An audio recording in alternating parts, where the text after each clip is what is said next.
Şammallar oynayan salkın geceler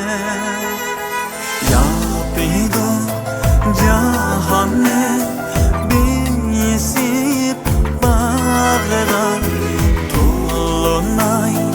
nur idin Zertun geceler Yanraydı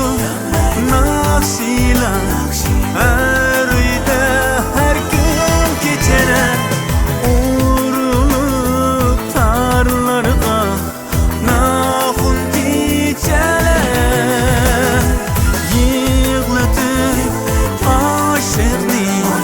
Azaplay düşünçilik Güya ki kan atmaz Uzun geceler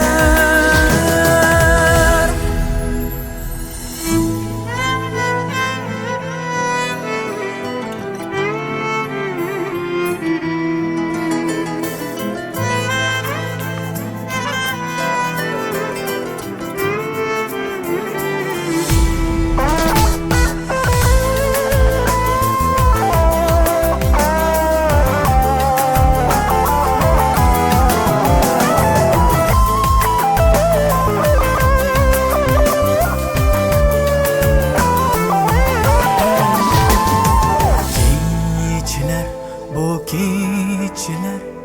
uzun geceler Kimlerini güldürüp yığlıtar kimni Ben o hem oygakmen her günü